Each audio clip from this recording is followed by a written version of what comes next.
Olá, gente, tudo bem com vocês? Que bom a gente encontrar aqui de novo, certo? Para o nosso curso de Cultura Maker para educadores, tá bom? Eu vou retornar aqui mais alguns outros avisos, certo? Que é importante sempre a gente salientar para toda vez que a gente estiver aqui nos nossos encontros, né? Todas as vezes, a gente ficar com nenhuma dúvida, né? Com quem a gente falar, com quem a gente deve se comunicar, né? Em algum momento de dúvida e dependendo da dúvida, né? Claro. Bom, sou Carlos Maciel, certo? Podem me chamar apenas de Carlos. Se precisarem falar comigo, vocês podem acessar, opa, tá aqui o meu e-mailzinho aqui embaixo, ó, cenrique@sesc-ce.com.br. Lá a gente pode tirar qualquer dúvida sobre o conteúdo do curso, certo?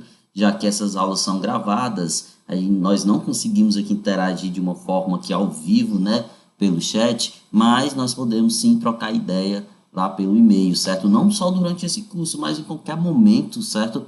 Que vocês estiverem querendo falar comigo sobre um determinado assunto de educação, podem contar comigo, vai ser um prazer enorme estar falando com vocês, tá bom? Então, sem mais delongas, certo? Nós estamos no nosso curso, certo, de Cultura Maker para educadores, tá bom?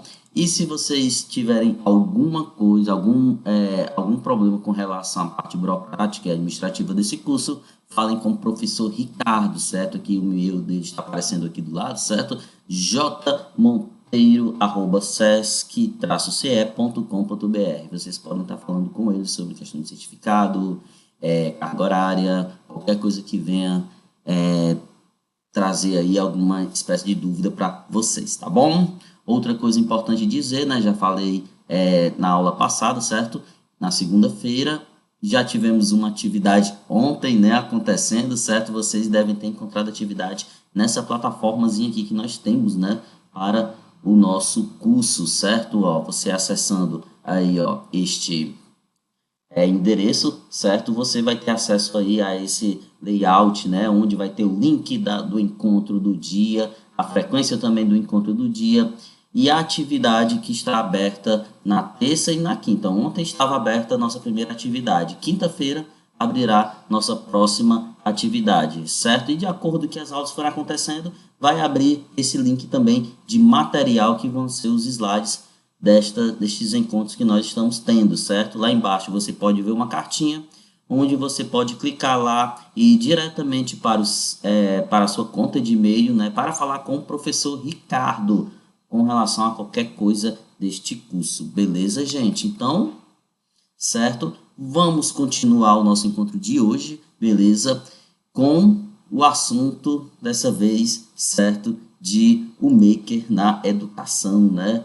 Aula, no nosso primeiro encontro, nós tentamos aí ao máximo entender, né? O que é a cultura Maker, né? Buscando trazer definições do que é a cultura maker, vimos que é um hábito de criação e não é uma coisa nova, não é uma coisa antiga, essa foi a nomenclatura, né, que conseguimos um nome, né, recente para tal, certo? Também falamos, né, e discutimos sobre o movimento maker, bem como os espaços makers, que é onde esse movimento acontece, né, que é onde ele se prepara o terreno para pessoas poderem criar e fabricar, certo? E a gente fica aqui, poxa, como foi que o maker, né, chegou para a educação, certo? Nós vamos aqui colocar, eu gosto sempre de colocar assim, o que a gente está estudando no seu devido lugar, beleza? Então, vamos colocar o maker no devido lugar da educação hoje, como ela é vista a partir das literaturas que nós temos aí dispostas, tá bom?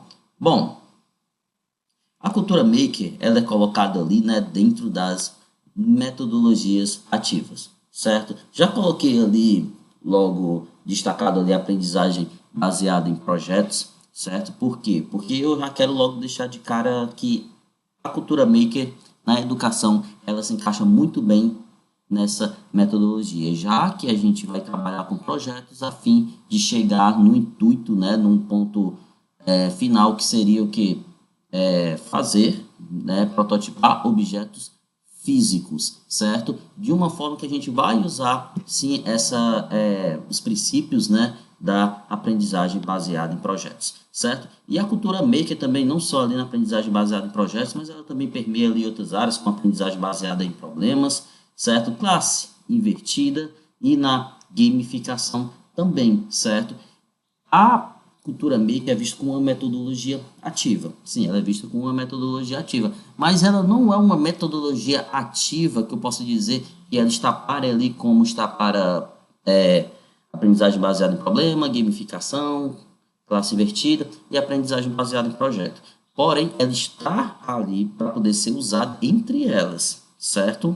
E como eu disse no início, deixei em destaque aprendizagem baseada em projetos, pois ela vai muitas vezes de encontro, né, e se adequar mais a essa metodologia, certo? Então fica aí meio que uma ferramenta, a cultura maker, rodando dentro dessas áreas, certo? E ela fazendo parte das metodologias ativas. Ativas porque, já a gente vai comentar, né?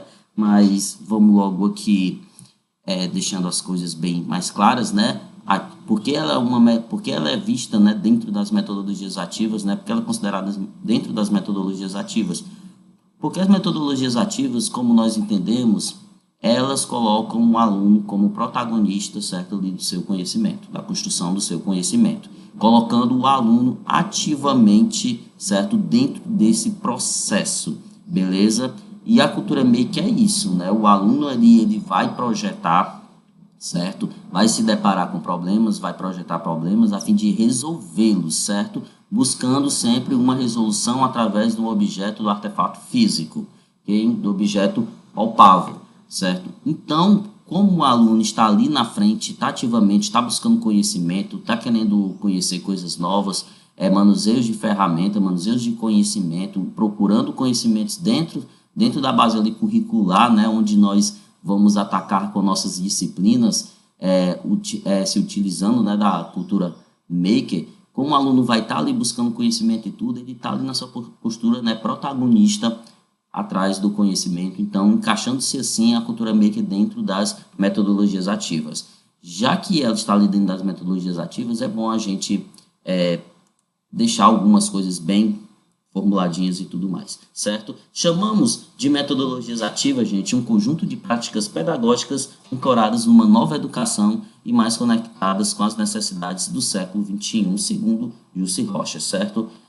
Só lembrando aqui, né, que a gente comentou no nosso primeiro encontro, metodologias ativas e aprendizagem criativa estão ali sempre andando junto, do lado a lado, e como eu disse para vocês, certo? E há necessidades, né? Se pede muito mais profissionais criativos do século XXI, profissionais que buscam conhecimento, profissionais que buscam sempre se atualizar. Então, por isso que se fala-se tanto hoje de metodologias ativas dentro das salas de aula, porque nós não estamos mais formando, né, alunos, né, formando pessoas com o intuito de ser apenas fazedoras de uma única especialidade, né? Às vezes até sim, de uma única especialidade, porém, mas que dentro daquela especialidade ele possa se reinventar. E é isso que o mercado, né, hoje e futuramente vai estar cobrando mais no dia a dia. Então, por isso, dessa nossa responsabilidade, certo? Como formadores, ok? Bom,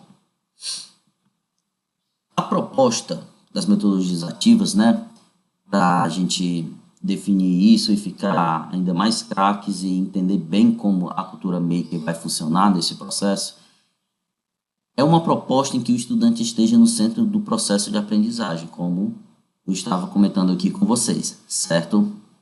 Participando ativamente, sendo responsável pela construção do seu conhecimento, certo? Bem indo ao foco, sendo bem direto, né, como estou sendo aqui com vocês, certo? Uma definição melhor, acho que para metodologias ativas não há, certo? E até pensando também numa definição, certo? Pensando na cultura maker na educação, a proposta é essa, a cultura maker, o aluno está ali no centro do processo de aprendizagem, certo? Participando ativamente, porque ele vai estar ali querendo resolver um problema.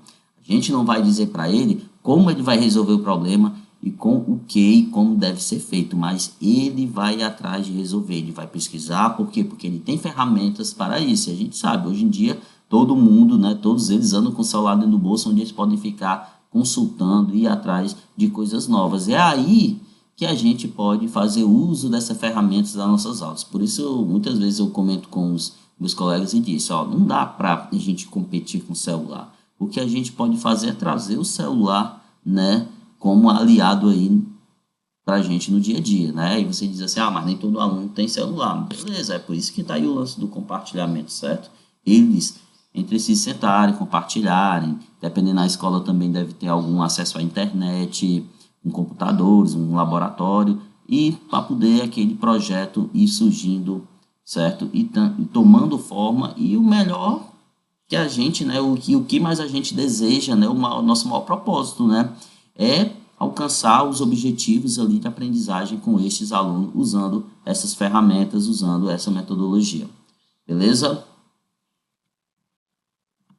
Bom, uma coisa é certa, né? Ainda que toda metodologia seja ativa, em certa medida, pois exige tanto do professor quanto do estudante algum nível de presença cognitiva, as metodologias ditas ativas, né? Antes de eu terminar aqui essa definição, só fazer um breve comentário, né? Porque ele fala aqui da seguinte forma, né? Ainda que toda metodologia seja ativa em certa medida, certo? Pois exige tanto do professor quanto do estudante algum nível de presença cognitiva, né?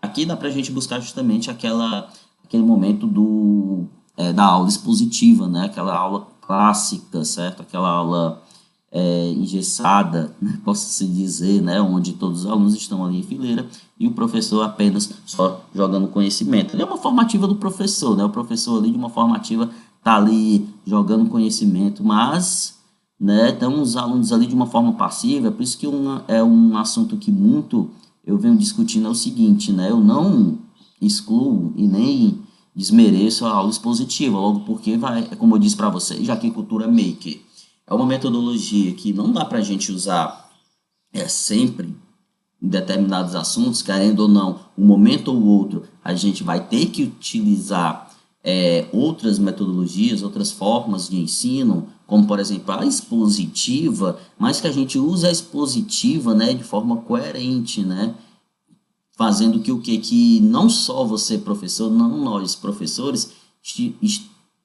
possamos estar ali de uma forma ativa, passando conhecimento, mas que também o estudante esteja ali dentro da sala de uma forma expositiva, que a gente pensando como professor, nós temos criatividade para isso, ele também esteja ali de uma forma ativa, certo?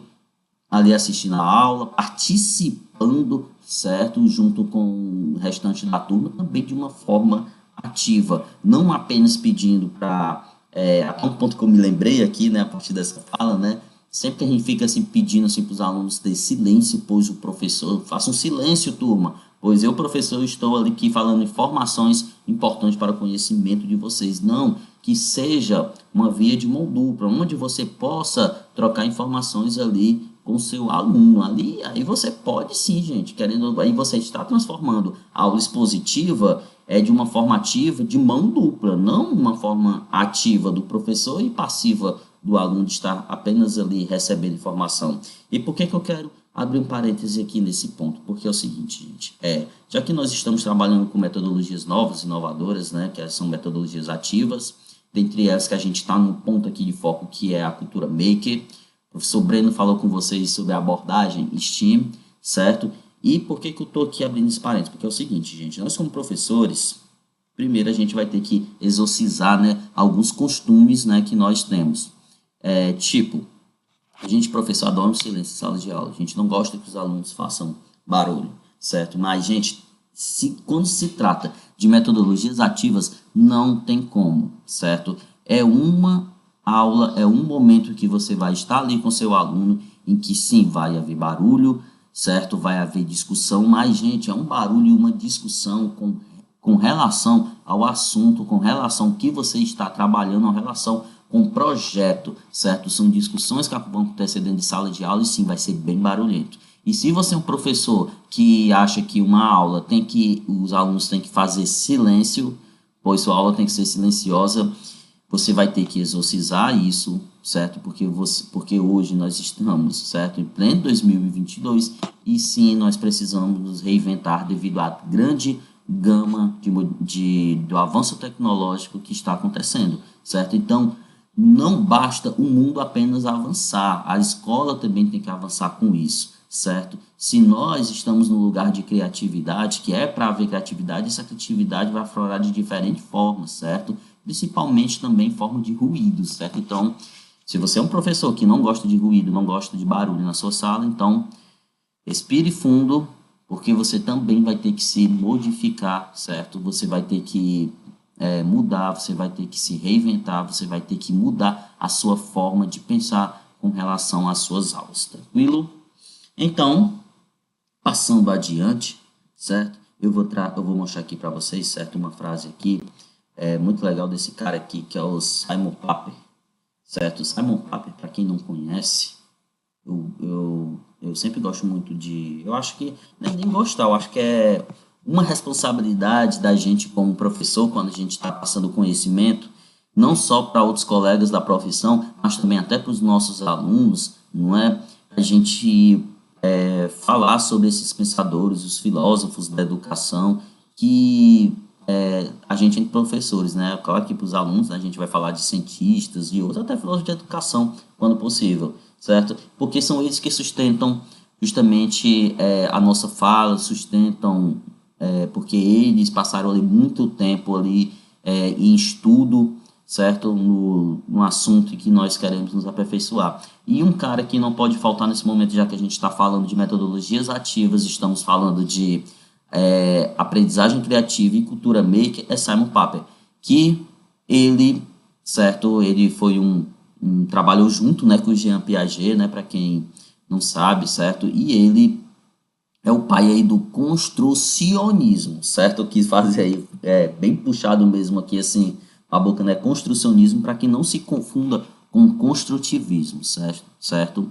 Então a gente pode até comentar mais à frente, né, sobre isso, né, e até apesar que essa frase, né, ela é construcionista, né, ele diz o seguinte, que os estudantes aprendem mais efetivamente ao construir objetos e que desta forma constrói suas próprias estruturas de conhecimento. Olha aí, tudo a ver com cultura maker, certo? Cultura maker, lembrando, né, para quem ainda não caiu a ficha, né, ainda, cultura maker, a intenção, certo, é fazer projetos, trabalhar com projetos em cima desses projetos que vamos justamente trabalhar com o quê? A fim de chegar a um produto final, que esse produto tenha um formato físico, né, seja protótipo palpável, certo? Então, Paper traz isso, certo? Eu vou aqui tirar aqui uma imagem para vocês observarem bem a mesa onde ele está. A mesa dele está cheia de peças Lego, certo? Por que está cheio de peças Legos? Porque o Simon Paper, né, um construcionista, né, ele viu que os computadores, certo? Para quem... Outra coisa, assim, bem que eu falei que as informações vão aparecendo, né? Para quem está estudando e também tem curiosidade sobre pensamento computacional, esse é o cara que você deve também ler muito sobre pensamento computacional, certo? Ele para quem já deve ter passado por uma especialização sobre pensamento computacional, ele é um cara que ele sempre está nas literaturas indicadas pelos professores, certo? Então, ele imaginou o seguinte, não imaginou, ele botou uma coisa bem óbvia e isso é bem antigo e muita gente ainda não entendeu, certo? Que o computador ele é apenas um meio, certo? Ele não é o fim da educação, certo? Ele é apenas um meio. E ele achou o seguinte, que crianças sim podem aprender programando, fazendo, posso dizer, estruturas de programação, certo? E assim elas podem ativamente, né, de uma forma ativa, construir o seu conhecimento. E ele foi mais além, né? Ele, junto com a Lego, né, eles fizeram, né, um conjunto de posso dizer, um material didático que hoje a gente conhece como Mindstorm, né? O pessoal que trabalha com robótica já deve ter, com certeza, ouvido falar isso, que são os blocos, né, de robótica da Mindstorm, onde você tem ali um núcleo de programação onde você conecta neles ali motores, e junto com esses motores peças, mais peças de Lego, né, onde você vai estar ali também rodando até a metodologia, a abordagem, né, desculpa, a abordagem STEAM, né, que é de engenharia, matemática, arte, por aí, ciência também, utilizando aí esse conjunto da Lego, né, que é o chamado Mindstorm, né, para quem quiser aí, pesquisar sobre, é só pesquisar sobre justamente o material didático da Lego, né, Mindstorm. Até eu costumo dizer, poxa, a Lego é tão legal, e a Lego ainda faz isso, né, junto com parceria o Simon Papert, né. E o Simon Papert, né, até nessa época, ele colocou, né, em uso, né, posso dizer, uma plataforma de programação, certo? Isso que eu estou aqui pensando um pouco, porque foi algo que eu pensei agora, né? Porque quando a gente, como eu digo, né? A gente tem a ideia, quando a gente tem contato com com a situação, né? A situação me fez lembrar isso que eu acho importante comentar, certo? O Simon Papert também, ele criou, né, a linguagem de programação Logo, que é uma linguagem bem simples de programação para poder crianças programar a partir de matemática básica e que é a base da programação do Mindstorm, né? O Mindstorm, ele não é da Lego, né? Ele tem uma plataforma belíssima, não é aquela plataforma como não sei se alguém aqui já deve ter tido a experiência de programar uma placa de Arduino ou programar em C++, Python, essas coisas. Se você perceber, a programação ela tem um visual bem pesado, são códigos, são linhas de códigos, né? Enquanto a programação do Mindstorm, né, da Lego, ele é bem tranquila e ele usa matemática básica, né? Se você vai fazer um motor girar, você usa a questão de ângulo, né? O ângulo total e tudo, a velocidade usando matemática, e é isso. Então você vê aí uma forma, eles viram uma forma de o quê? De trabalhar matemática programando microprocessadores aí, no caso aí, para essas peças aí da Mindstorm e da Lego, certo? De robôs. E a questão também da estrutura, né? As estruturas, elas não são... Existem, sim, alguns modelos, né? Dado para você montar esses robôs, mas o ideal é que coisas novas sejam criadas. Então, você tem ali várias peças nelas, onde você pode montar o que quiser. É um Lego, gente. Lego, para quem teve contato com Lego, certo que é um brinquedo que é bem um pouco caro, né? Eu nunca tive assim um Lego, mas sempre que eu via assim na casa de alguém, eu corria para ficar montando, né? Até hoje, eu mais velho, eu fico querendo montar Lego, Lego das crianças. Quando eu começar também a comprar para o meu filho, acho que eu vou mais remontar Lego do que propriamente ele, né? Eu acho que ele ia ficar nós dois brigando pelas essas peças. Mas são peças que você pode montar o que você quiser, certo? Basta você ter ali paciência, claro, né? E um pouquinho de gosto e tudo para poder fazer coisas novas, certo? Então você pode ali fazer várias coisas utilizando esses kits, certo? De robótica, certo? Aí com uma abordagem bem STEAM, tá? Tranquilo. E também, né, se você quis pensar assim, Carlos, você comentou isso tudo, mas e para a cultura maker? Você acha que isso sim? Eu acho muito válido, certo? Robótica dentro da cultura maker, gente. Por quê? Porque, como eu disse, na cultura maker você sempre vai fazer um artefato ali no final, certo? Então, eu até acredito hoje, né? Isso tem que ser mais amadurecido, a questão da robótica não está separado da cultura maker, certo? Muitas escolas elas têm uma sala de robótica, uma sala de cultura maker. Eu acho que essas salas não deveriam estar separadas, né, certo? Essas salas elas deveriam estar juntas, certo? Ser uma só.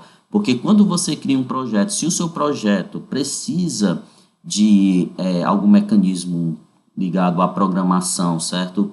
E automação, né? Claro, a automação da parte da robótica, você utilizar um kit como esse para protótipo, certo? Dentro do seu projeto, certo? Então, eu acho que sim, robótica, não acho não, tenho certeza, e a literatura não nos deixa mentir, não deixa eu mentir agora, sem que a robótica está dentro da cultura maker, certo? Então, a gente pode trabalhar isso fortemente, tranquilo? Então, fica aí uma ideia para vocês, certo? Se quiserem trabalhar com robótica, deixa logo a robótica dentro. Se vocês querem, desculpa, trabalhar com cultura maker mesmo, para valer, então já deixem logo a robótica atrelada ali à cultura maker, beleza? Então, vocês podem fazer isso de uma forma natural e tranquila, ok?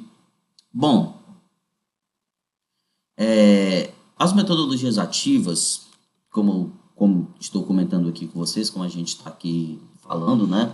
Certo? Sabe, o Papo veio com essa frase aí ótima, falando sobre a questão de construir objetos, onde o construir objetos faz com que o estudante, o aluno ali, a criança, o jovem, até o adulto, claro, quando a gente fala de educação, a gente não está excluindo nenhuma faixa etária,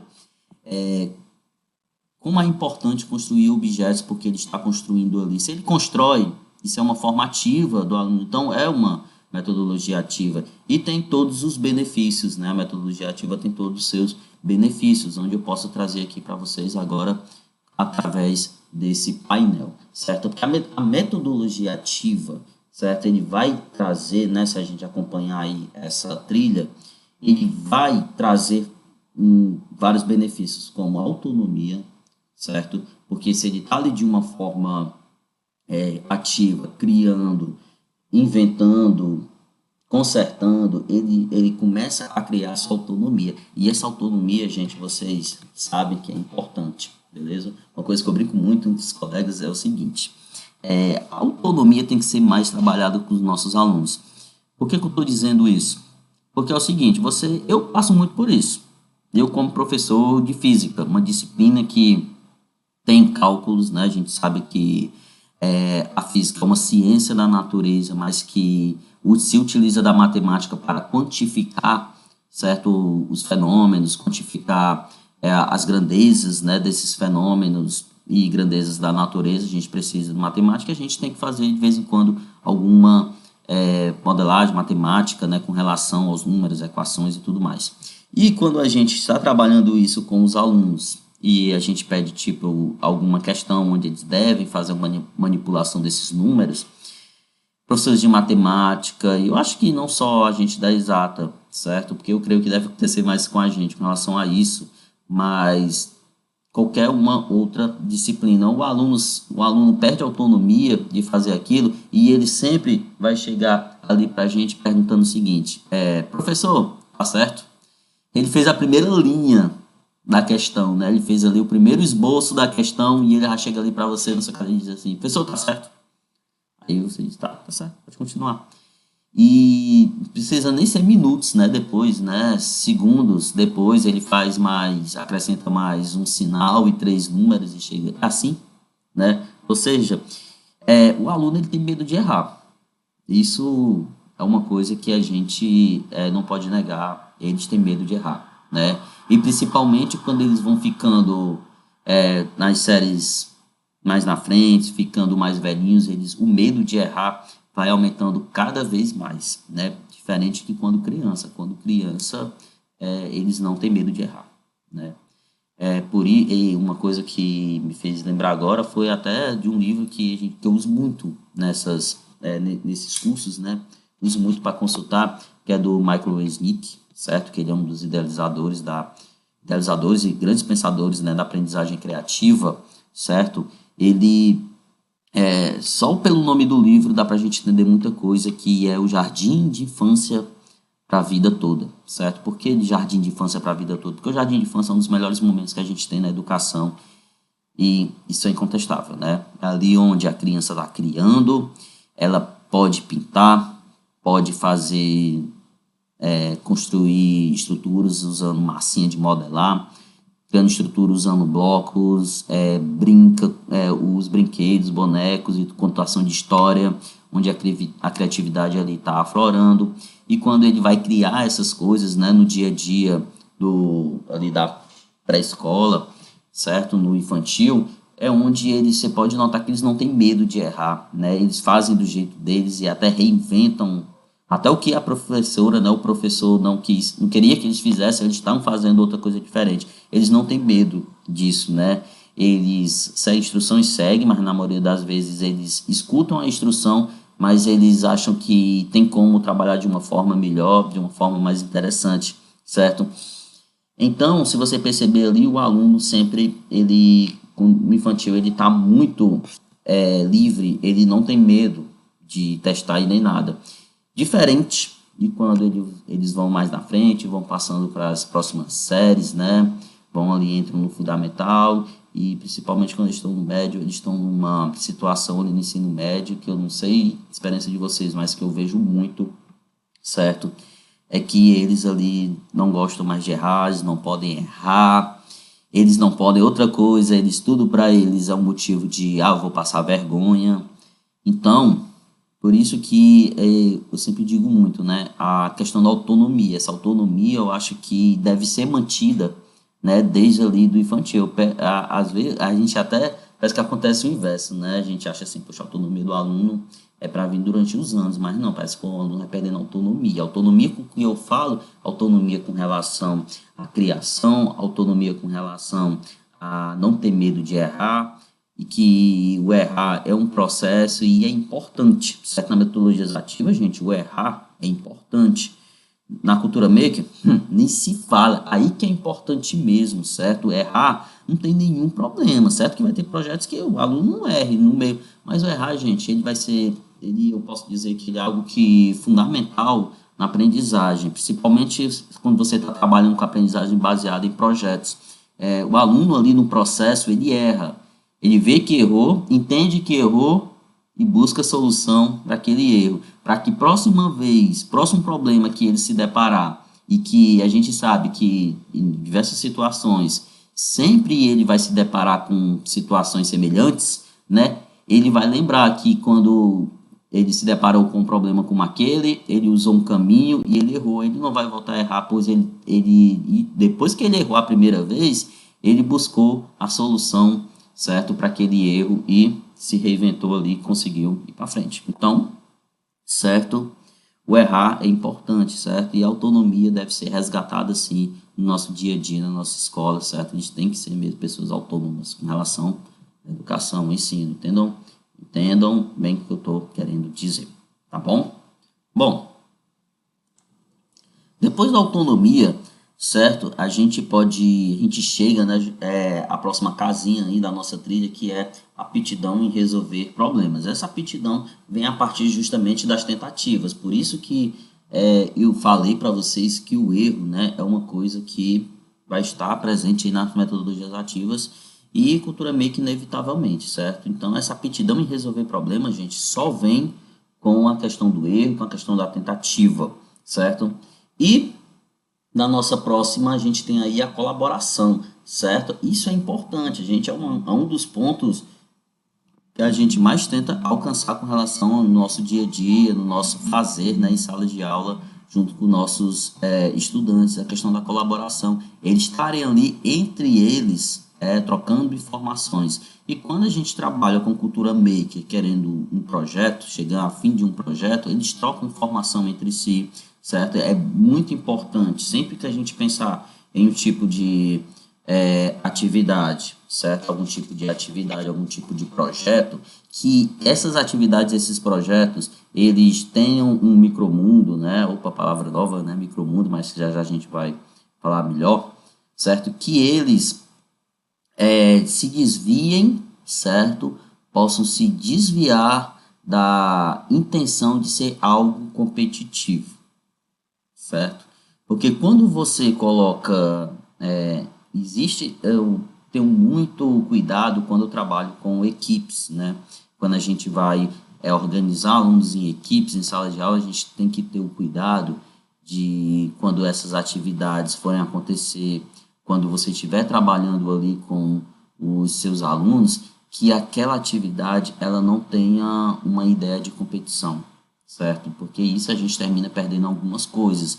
E dentre os pontos, né, que a gente perde com relação à colaboração, certo? Porque eles ficam ali presos em suas equipes, nas suas ilhas, a fim de fazer algo que para mostrar para outra equipe que conseguiu fazer melhor, conseguiu fazer mais rápido, né? Que eles têm um negócio com rapidez, nossos alunos, e termina a gente perdendo aí um ponto muito importante com relação ao ensino, certo? Então, gente, não fazer coisas competitivas para poder trazer justamente a colaboração, para que as equipes sejam apenas ilhas, certo? Ali onde eles estão se organizando para fazer aquele projeto, certo? Uma dica que eu sempre dou quando a gente vai fazer atividades e projetos makers, né, é que essas atividades, né, quando a gente vai construir esse micromundo, certo? A gente tenta ao máximo fazer com que as equipes não tenham a mesma intenção de fazer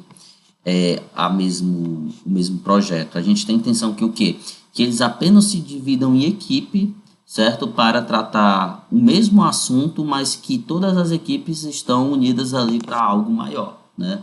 Para chegar a algo maior, chegar a um protótipo mais eficiente, certo? É como se a gente dividisse o trabalho nessas equipes. Então, assim, todo mundo vai estar trabalhando junto. Então, as equipes ali serão ilhas, mas serão ilhas conectadas entre si, onde eles podem se levantar durante o processo e nas outras equipes para poder trocar informações. É por isso que eu falei lá, né? Uma coisa assim, bem a metodologia ativa, né? É bem barulhento, né? Vai ser um momento em que eles vão estar ali trocando informações, né? Eles vão estar dando gargalhadas, risos, aí você vai pensar, eles não estão no processo aí de ensino, eles estão brincando. Não, gente, uma coisa que eu sou bem sério com vocês, certo? Tem que ser divertido. Se eles estão muito sérios, eles estão muito tensos, certo? Então, o importante é que esses momentos de metodologia ativa sejam divertidos, porque o divertido ativa aquele lance do significativo, lembra? O cognitivo fica mais esponja, né? Esponja do conhecimento. Quando é divertido, eles ficam mais esponjosos, então eles sugam mais a questão do conhecimento, né? Porque ali é prazeroso para eles, né? É como um jogo, né? É como um jogo de videogame, certo? Eles estão ali se divertindo e muitas coisas eles aprendem dentro do jogo, né? Aprendendo do jogo, por quê? Porque ele é algo divertido para eles, é significativo, então eles ficam ali posso dizer, mais esponjosos com relação a absorver mais conhecimento, certo? Então, passando adiante, né, o lance da colaboração, sempre a gente buscar atividades, pensar, planejar para que não sejam algo competitivo, mas que seja colaborativo e que eles estejam ali conversando entre si, certo? A gente passa aí para o nosso próximo ponto, que é o senso crítico, né? Eles começam a ter o senso crítico, eles começam a pensar em ver que relevância aquilo tem, certo? Se o projeto, o caminho que eles estão fazendo no projeto vai ter um sucesso ou não, né? Eles vão estar ali no meio do caminho e vão pensar assim, de repente falar assim, será que nós estamos indo no caminho certo? Será que esse é o nosso objetivo desde lá do início, certo? Então as metodologias ativas trazem isso, certo? E tá no meio, né? Claro, quando ele já atinge ali o senso crítico, né? É porque ele já está ali no seu modo que protagonista, certo? Quando o aluno passa ali do seu ponto crítico, certo? No seu senso crítico, né? Desculpa ali, a gente chega no ponto que ele já está sendo ser ali protagonista, né? Porque ele já busca autonomia de resolver os seus problemas, começou a criar uma aptidão em resolvê-los, começou a colaborar entre os colegas e começou a pensar na atividade, certo? Começou a ter opiniões, começou a querer escolher os caminhos a seguir, qual o melhor caminho a seguir, né? Testar os caminhos que ele pode seguir e ele já está ali no seu modo ali protagonista. E o protagonismo, logo por si, vai alcançar a confiança, certo? Vai alcançar ali a parte ali de confiança que ele tem, certo? Gente, chegou nisso, tudo vai ser melhor, porque tipo, aprendizado vai ser mais envolvente, certo? Ele vai se envolver mais, vai estar ali mais coeso ali, justamente nas atividades. Uma coisa que me lembra muito, certo? São alunos que na escola eles se engajam em algum tipo de grêmio estudantil, ou eles se engajam em alguma, vamos supor, uma peça, né? Uma peça, os professores de artes aí que estão aqui assistindo, né? Estão participando aqui com a gente, eles podem, com certeza, eles devem passar muito com essa experiência, né?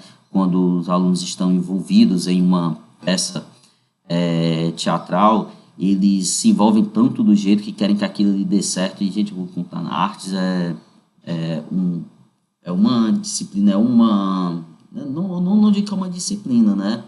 Artes é uma coisa que traz para você uma felicidade tão imensa, né? É tão significativo para os alunos que eu não sei nem assim explicar direito, né? A gente cresce, querendo ou não, cada um é artista de alguma forma. E eles se engajam muito nisso, eles querem que tudo dê certo, que seja legal, porque no dia vai ser o momento que eles vão estar apresentando aquilo. Acho que não existe um ensino mais ativo do que o ensino das artes, não só de teatro, mas da música, dança, qualquer expressão artística, não existe mais completa do que isso, certo? Então, eles ali vão estar justamente ali, vai ser algo envolvente ali, eles já estão, o professor bem que olha assim só de longe, só acompanha, né? A gente ele só tem o papel agora de acompanhar, certo? Esse processo quando estão ali no momento deles envolvente, porque quando eles estão aprendendo ali de uma forma envolvente, eles já têm aquele espaço ali de quê? De empatia, né? Eles já chegam ali pro colega, pro próximo e já estão ali ajudando, tá vendo que o próximo está tendo dificuldade com alguma coisa, eles já vão querer ensinar, já vão querer dar tipo uma espécie de reforço para aquele colega não desistir e tudo, não, vamos aqui, vamos continuar, vamos fazer isso aqui vai dar certo e tal e tudo mais, né? E depois, responsabilidade e participação, né? Então, ele já está ali bem completo, né? Bem formado ali com relação a tudo que a gente esperava ter, né? Então, as metodologias ativas, né? O ensino ativo, quando o aluno ali ele é colocado como foco para ele poder correr atrás, para ele poder ser, e não você só ficar ali jogando, né? Informação, certo? Aprendizagem bancária, né? Grande Paulo Freire, né, sempre criticava isso, né, e sempre será motivo de crítica, né, a aprendizagem bancária. A gente sabe que não é o ideal para a gente formar pessoas, né, não adianta a gente jogar tanta informação, e eles futuramente ser profissionais que não têm empatia, profissionais que não têm confiança no que fazem, né, podem passar aí, podem ter grandes cargos, né, não cargos assim, mas empregos, né? Posso dizer que porque cargo, para você conseguir alcançar cargos e funções, você precisa aí de algumas características dessas, né? Que a gente está comentando aqui sobre metodologia ativa, apesar que a gente sabe que tem muita gente que alcança cargo e função que não tem empatia, né? Mas o ideal é que sejam pessoas empáticas, né? Tenham um senso crítico e tudo mais. Mas eu estou fazendo justamente a crítica com relação ao ensino bancário, certo? O ensino bancário, ele deixa de passar por uma trilha, como essa de metodologias ativas, e lá na frente, né, depois que ele pegar empregos importantes, que são muito de confiança, né, da gente, como engenharia, medicina, certo? São empregos que a gente precisa com que ter confiança, né? Você não vai subir num prédio onde o engenheiro não teve, posso dizer, uma aptidão em resolver em algum problema que ele se deparou, nem colaboração, nem senso crítico, né? Aquilo ali é um prédio que está quase balançando perto de cair. E muito menos você não vai querer ir para uma mesa de cirurgia de um médico que não tem empatia, certo? E essas coisas, dificilmente eles aprendem na profissão. E talvez nem aprendam, certo? Eles passam ali a profissão toda e nem aprendam, mas isso são coisas que eles eram para ter aprendido ali na educação básica. A educação básica é importante, é o momento onde eles devem passar por isso, certo? Então, metodologias ativas traz isso. Por isso que a gente tanto justifica que metodologias ativas é importante, certo? E que a aprendizagem bancária não rola, certo? A gente busca muito nas nossas escolas alcançar objetivos de números, né? Com relação às avaliações externas, mas a gente está formando pessoas, pelo menos a gente espera formar seres humanos, né? Então, é importante, eu acho bacana. Eu só estou aqui mesmo, eu gosto de fazer assim o curso, falar do que a gente tem que falar e também justificar justificar de uma forma coerente, né? Por que é importante. Eu também estou mostrando aqui para vocês por que é importante. Beleza? Então, com tudo isso que eu falei aqui para vocês, certo? A gente chega justamente a querer entender, né, tudo isso. Apesar que eu acho que uma forma que eu já justifiquei, não tem nem mais por que eu justificar por que o Maker na educação é uma metodologia também, que é um certo ponto, quando você usar em um determinado assunto, usar na sua prática com seus alunos, por que é importante, né? Mas por que, né, gente? Porque o Maker na educação. Porque utilizar, certo? Por que que é importante, beleza? Eu vou justificar através das palavras desse cara aqui que eu falei para vocês, certo? Que é o Mitchell Resnick, né? Ele diz o seguinte, ele acredita que ele, né, ele nessa fala dele se refere ao movimento maker, tenha o potencial de ser não apenas um movimento tecnológico e econômico. Aqui, abre parênteses, certo? Ele se refere a quê? Quando ele fala isso, né? Que não tem apenas que não seja apenas um movimento tecnológico econômico. Apresentei para vocês no encontro passado que era cultura maker e o que era o movimento. Fora do quê? Da educação, fora da educação, e é isso. Ele tem um potencial de movimento tecnológico e econômico. Até eu comentei para vocês. As pessoas vão aos espaços makers para colocar seus projetos fora do papel, explicar, criar, prototipar, testar, e tem empresas e até eles fazem isso com o intuito de apresentar empresas para vender a sua ideia e se transformar em, de repente, um grande produto, um grande negócio. Mas o Mitchell Resnick, ele acredita que o quê? Que o movimento seja também um movimento de quê? De aprendizagem. Olha aí. O movimento maker não é apenas tecnológico e econômico, ele também seja um movimento de aprendizagem, que oferece novas formas de se envolver com experiências de aprendizagem criativa. Mitchell Resnick, certo? Quem é ele, né? No jogo do bicho do que a gente está falando, ele foi o idealizador, certo? Dos Fab Labs, que a gente comentou no nosso encontro passado, certo? E ele, discípulo do Simon Papert, né? Do construcionismo. Tudo a ver, certo? E idealizador da cultura maker, ele defende cultura maker, sim, pode ser usado como um movimento de quê? De aprendizagem, né? Então, eu estou começando aqui a justificar isso para vocês. Mas ele só não fala apenas isso, né? Ele também traz o seguinte para a gente. O que talvez seja ainda mais importante é que o movimento maker incentiva as pessoas a trabalhar em projetos. Opa! Lembram lá que eu mostrei para vocês no início hoje, quando eu vim comentando sobre o maker na educação, chegamos em que metodologias ativas e desculpa, tem uma sirene passando, para que não tenha saído. Vamos lá, continuando, né? Então, tinha uma ambulância passando. Não é só sirene não, né? Sirene não, era uma ambulância, certo? Então, continuando, certo? Como eu disse lá no início, a gente está falando de metodologias ativas, eu falei que a aprendizagem baseada em projetos. Mas por que eu trago isso? Porque a gente tem uma justificativa do Resnick que fala sobre isso. Olha aí. É que o movimento meio que incentiva as pessoas a trabalharem em projetos, né? Ele apoia, né? Ele que está se referindo ao movimento, certo, gente? Apoia uma abordagem de aprendizagem baseada em projetos, no qual pessoas aprendem novas ideias, habilidades, estratégias, enquanto trabalham em projetos que têm significado que pessoal para elas, certo? Seja significativo, certo? Então tem que ter um significativo. Aí você diz assim, Carlos, então quando eu for trabalhar a cultura maker no meu dia a dia, na minha sala de aula, eu vou deixar livre que eles pensem isso. Gente, você pode conversar com eles e chegarem a um determinado assunto, mas sempre com foco, né? Você querendo trabalhar o que você quer chegar ali com eles, sabendo que o quê? Que eles têm que ter um projeto onde eles vão ter que movimentar algum conhecimento com relação os seus objetivos de ensino, certo? Com relação ao conteúdo, a algum assunto, tá bom?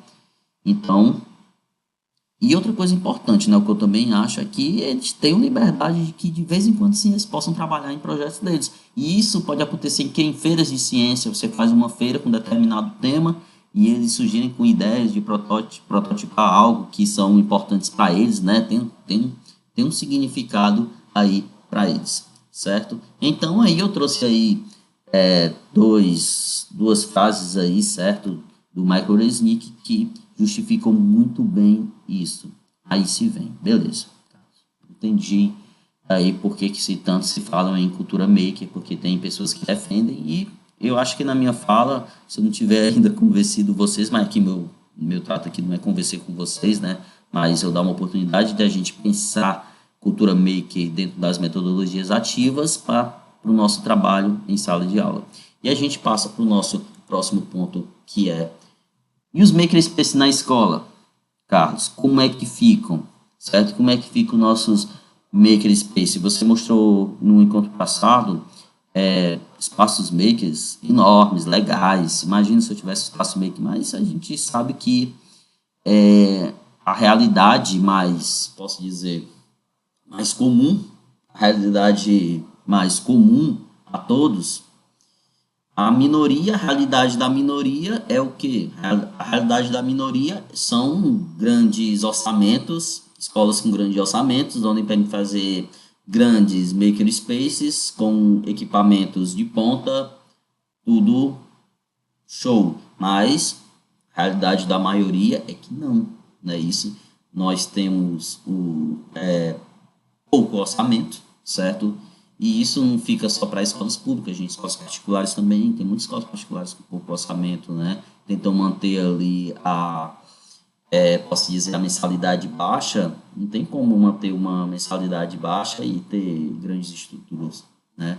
Principalmente uma estrutura de um espaço maker, dependendo, né, do projeto, se for uma escola com projeto nacional, como o SESC possui, né, que ele tem a escola, nós temos o Educar 2, aqui em Fortaleza, o Educar 2 foi recentemente reinaugurado, né, com um grande prédio, e lá tem um espaço maker, certo? Mas aí tem um incentivo, né, tem uma escola acessível financeiramente, né, tem uma mensalidade baixíssima, mas tem um projeto da escola atrelado a um departamento nacional em que recebe um grande aporte, né? Diferente das escolas públicas, que a gente sabe que são muitas escolas e não tem, a verba é pouca, a gente sabe como é que é a realidade da educação na escola pública, a gente entende totalmente, certo? Porém, não precisa, né, como eu já vinha comentando com vocês desde o encontro passado, não é necessário nós estarmos trabalhando cultura maker com coisas caras, com coisas de, posso se dizer, de high-tech, né? High-tech. A gente pode trabalhar com o que a gente fala, eu costumo chamar de low-tech, certo? Low-tech, baixa tecnologia. E o que eu estou querendo dizer baixa tecnologia? Eu estou querendo dizer que a gente não vai usar, posso dizer, filamentos para impressoras 3D que são caras. Nosso filamento, no caso aqui, vai ser papelão, papel, caixa de sapato. Nós não vamos usar, por exemplo, cortadoras a laser. A gente tem uma ferramenta muito boa e que muito aluno ainda não sabe nem usar, certo? Que é uma tesoura, um estilete, né? Claro, depende da idade, né? A gente vai usar, não ferros de solda, mas a gente pode usar o quê? Pode usar cola, certo? Então, gente, quem vai fazer as atividades, né? Quem vai pensar nas atividades, quem vai pensar nos projetos de curta duração, né? De curta duração, porque são coisas que você vai pensar para os seus alunos, que sejam coisas que sejam resolvidas de forma rápida, que não demorem tanto, né? E que sejam projetos curtos ali de 1 semana, 2 semanas no máximo. Então, você vai pensar o que é que eles podem estar fazendo, então você vai amarrar sua ideia para que eles usem esses materiais de baixo custo para poder chegar no seu objetivo, e isso sim é possível, certo? Lembram quando eu dei, no primeiro encontro eu mostrei para vocês uma experiência que nós tivemos, né, fazendo umas oficinas makers, né, uns momentos makers de um evento, para fazer luminárias, certo? Então a gente amarrou, a gente só chegou para eles e disse: bom, o que é que precisa? A gente fez o brainstorm, né, com eles, né, com uma tempestade de ideia, perguntando o que é que uma luminária possuía, certo? E eles disseram: a luminária possui uma lâmpada, tem que ter energia para poder ligar, ela tem que ter uma estrutura, certo? Então, beleza, tem que ter tudo isso, show. Aí foi o ponto que a gente teve que conquistar eles, né? A gente diz assim: vocês querem ter uma luminária? Vocês podem levar uma luminária hoje daqui. Eles querem, claro que a gente quer, beleza, mas quem vão construir é vocês. Aí disse, como é que a gente vai fazer? Eu só vou ensinar para vocês aqui como é que é um circuito elétrico simples. Aí eu já entrei com o assunto com eles, certo? E não foi nenhuma aula, era um momento, era um público geral, e já falei de um assunto para eles que era o quê? Eu falei sobre circuito eletrônico. Aí falei com eles sobre o que era o circuito eletrônico. Usei um LED e usei uma bateria. Usei um LED que é um receptor de energia e uma fonte de energia que era uma bateria, onde eles podiam usar até papel alumínio para fazer os condutores, os fios condutores, certo? Então, gente, eu falei sobre ciência, falei sobre circuito elétrico de uma forma leve, nem precisei dizer que era um assunto de física, certo? Trabalhei um assunto, se a gente for pensar, olha aí como às vezes a gente é preso a coisas assim do nosso currículo e a gente acha que só pode ser feito daquele jeito. Circuitos elétricos é um assunto que a gente vê na terceira série do ensino médio.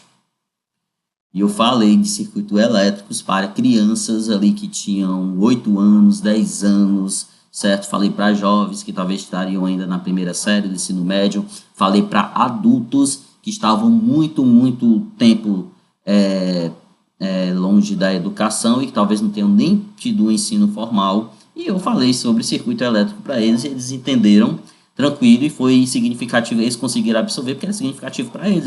Eles tinham interesse de levar uma luminária. E eles usaram coisas simples, fita adesiva, botei colorida, né, para ficar mais bonitinho, né, porque além deles colar as pecinhas de papel do jeito que eles quisessem, podiam já ter uma cor. Eu dei para eles papelão, no caso eu dei um papelão que a gente tinha na época, tinha muito, e era um material que a gente tinha conseguido, que estava muito tempo encostado, que era chamado papel Paraná. Né? O papel Paraná, para quem não conhece, é um papelão que você dobra e ele rasga. Né? Uma coisa assim, então, ele é um papelão muito frágil. Dobrou, rasgou. Então, aí, apesar de ser frágil, a gente não viu uma coisa ruim nesse papel, a gente viu assim, é fácil, muitas vezes, possivelmente eles nem vão precisar de usar tesoura, eles vão dobrar do jeito que eles querem a peça, e assim que rasgar, eles já vão ter ali o pedaço ali, né, cortado, certo? Então, a gente utilizou isso, deu canetinhas para eles pintarem, escrever um nome, né? Alguns, teve uma criança que acha a coisa mais linda, né? Mais linda, que ele fez uma dedicatória, né? Para uma mãe, né? Disse assim, mãe, eu te amo e tal. E com certeza deu de presente, né? Foi algo bem bacana para eles. Então, dá para fazer sim cultura maker nas nossas aulas sem precisar de altos custos, né? Custos enormes, né? Com pouquinho a gente já consegue aí fazer alguma coisa e trabalhar com eles, certo? Então é como eu digo, gente, é o low-tech, né? E o low-tech, ele é isso, né? O low-tech, ele é cola, ele é cola quente, ele é fita adesiva, ele é estilete, ele é uma tesoura. Às vezes a gente pensa assim, são materiais, né, Carlos, que não são tão importantes. Gente, eu acho que são importantes sim. Até para o treino com relação a eles, né, que a gente tem, das percepções deles físicas, né, o pessoal da educação, da pedagogia sabe muito melhor do que eu o lance do pensar, né, do manuseio, dessas ferramentas, como é importante, né, para eles. Eu já vi jovem, já fiz muita oficina, a gente já trabalhou dentro da sala com jovens construindo projetos, em que eles não sabem, até um pouco frustrante, né? Tem jovens no ensino médio que não sabem nem, no ensino médio, no ensino fundamental, nos finais, que não sabem nem segurar uma tesoura. Se a gente fizer um círculo num papel, diz assim, corte o círculo. Corta não. Ele corta um quadrado, mas não corta um círculo. E o quadrado ainda sai todo torto, certo? A gente brinca, eita, gaseou maternal, hein? A gente brinca assim com essa frase, rapaz, gaseou maternal, não tá conseguindo nem cortar isso aí. Por quê? Eles não têm, eles passam, aquilo que eu venho comentando com vocês desde o início, né? Eles têm ali no infantil ali um contato com esses artefatos, um contato com estes objetos, com essas ferramentas, isso se perde durante o tempo, né? E isso se perde durante o tempo, chega um determinado momento que eles não estão ali mais utilizando aquilo e, enfim, às vezes nem perde o contato, né, com essas ferramentas, às vezes nunca teve nenhum contato. E são momentos como esse que nós estamos ali, para que eles tenham um contato, né? A gente sabe, né, que a tecnologia computacional, o computador, ele é dominante.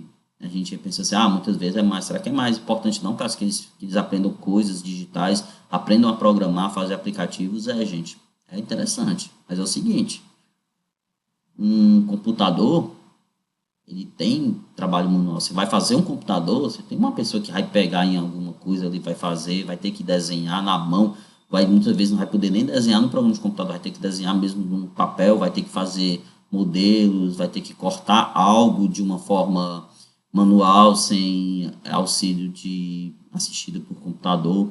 Então, gente, o trabalho manual, ele é uma coisa que sempre vai existir. Não tem como dizer assim, tudo futuramente, não, gente, vai existir. Vai existir. Não tem como deixar de lado, certo? Não tem como deixar isso de lado.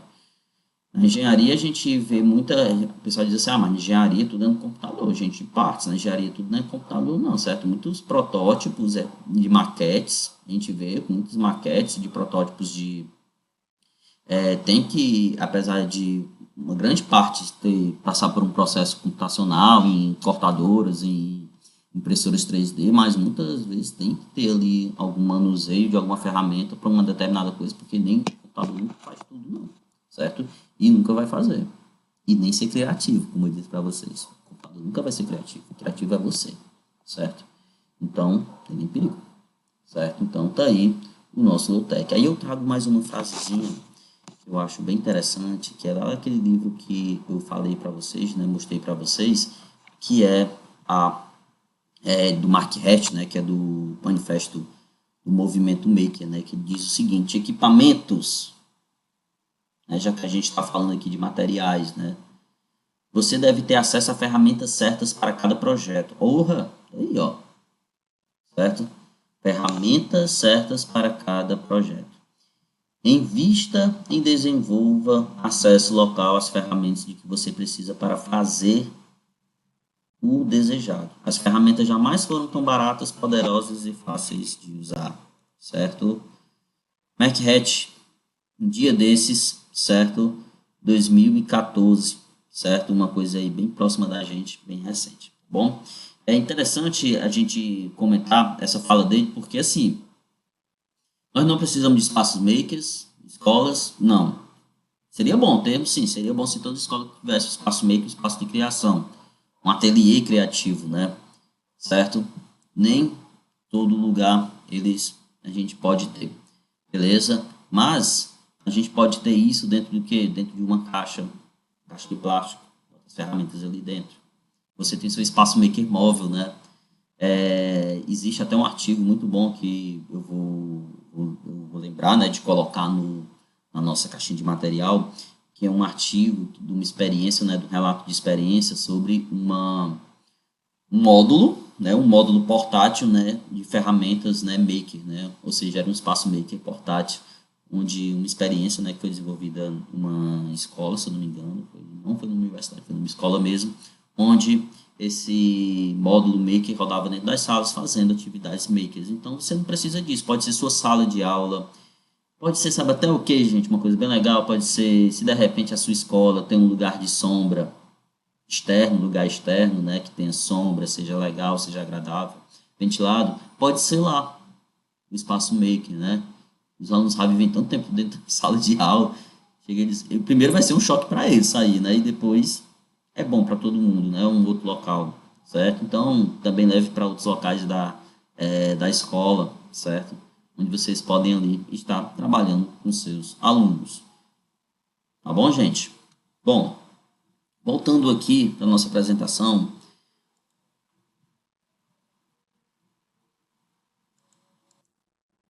vamos então falar agora sobre aprendizagem criativa. É necessário falar de aprendizagem criativa já que nós estamos falando aí de metodologias ativas e a cultura maker tem esse cunho criativo, certo? Como qualquer metodologia ativa, beleza? Então, vamos aí falar mais um pouquinho, né, sobre Simon Papert, porque Simon Papert tem muito a contribuir para a gente nesse nosso assunto, certo? Simon Papert, né, para a gente deixar aí mais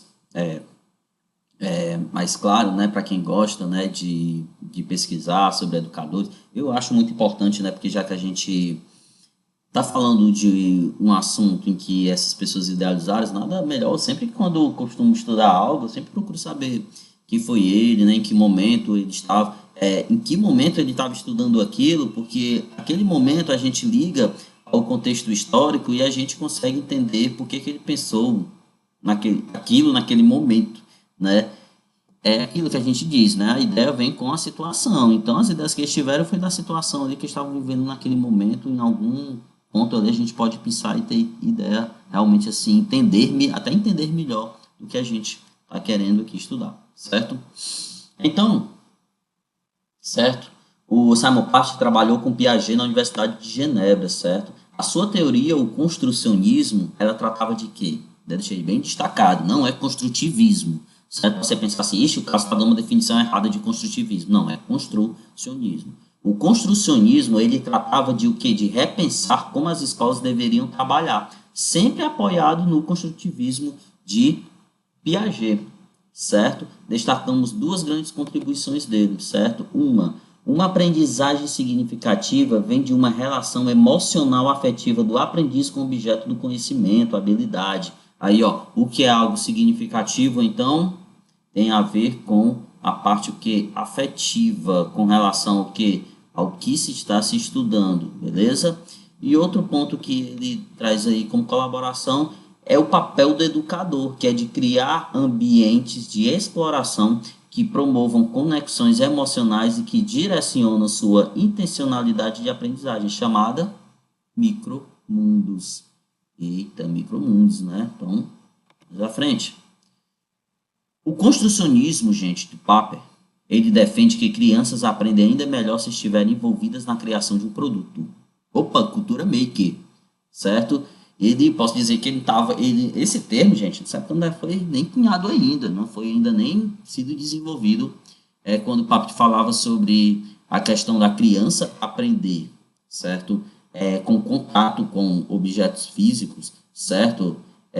Se envolver criando um produto, nem se tinha ideia de cultura maker na educação. A cultura maker estava existindo ali, estava surgindo, a galera estava fazendo coisas, mas não ainda tinham organizado, não tinha dado aquele estralo de o que? Isso dá para trabalhar na educação. É importante, vamos utilizar. Mas o Samuel Papert já estava tendo essa ideia, já estava se ligando que isso podia ser feito. Então, certo? E esse produto, seja ele qual for para ele, no caso ele falava que em um programa de computador, que não era algo físico, um jogo, podia ser um jogo digital, sim, podia, também algo não é físico, ou então um castelo de areia, algo físico, algo palpável, certo? Que é significativo para elas e ao mesmo tempo compartilhável com o grupo, certo? Olha aí, ó, coisas que a cultura maker muito se preocupa, certo? Que seja significativo, ou seja, o significativo tem a ver com afeto emocional sobre o que se está se aprendendo, sobre o que está sendo ali projetado, está sendo trabalhado, e que seja o que é compartilhável entre o grupo, que seja ali socializado aquele momento, aquele produto, né, entre eles, beleza? Agora, Michael Resnick, que ele era o discípulo de Papert no MIT e grande apoiador do Maker na educação. Aí ele, mais à frente, né, ele já começa a organizar essas ideias. E ele pensa da seguinte forma: o Maker não é apenas sobre eletrônica e fazer coisas, é sobre fazer coisas com os quais você se importa, com que você se importa. Lembrem lá, né? O lance do afetivo, coisas que você tem afeto, seja significativo, beleza? Voltando aqui, ó. Coisas que tenham significado para você e para quem? Para os outros, compartilhável, ou seja não só uma coisa para você, mas que também os outros também tenham, né, que não seja só significativo para um aluno, mas que para isso ele possa compartilhar com outros aquela ideia, aquele grupo, né, como se fosse as tribos, né, as tribos com relação a gente tem ali algo em comum, tem posso dizer, um gosto, um interesse em comum, certo? E o Mitchell Resnick traz isso, certo? Olha aí como as coisas agora estão se formando, como a gente está começando a entender a questão da aprendizagem criativa na educação e qual o lugar da cultura maker nisso tudo, certo? Então, aprendizagem criativa, ela é o quê? Ela é uma abordagem que aplica os conceitos conceitos de Simon Papert com relação ao quê? O construcionismo, certo? Que sejam coisas significativas do afeto emocional e que o que as crianças aprendem construindo o que um produto, fazendo algo, certo? O construcionismo é isso, é fazer algo, fazer um produto, seja ele digital, seja ele físico, certo? Que são, né, os conceitos de Simon Papert com relação ao construcionismo, no qual ele pensou, usando a conexão emocional do processo de expressão e criação de sua ideia, como uma ponte para trazer significado. Beleza? Olha aí, a aprendizagem criativa, ela foca, gente, na construção de ambientes de aprendizagem centrados em 4 dimensões chaves, os chamados 4 P's da aprendizagem criativa. Isso aqui foi idealizado, né, por Simon Papert, não, desculpe, isso aqui já foi por Mitchell Resnick, certo? E esses 4 P's são o seguinte, temos o primeiro P, que é os projetos da aprendizagem criativa, certo?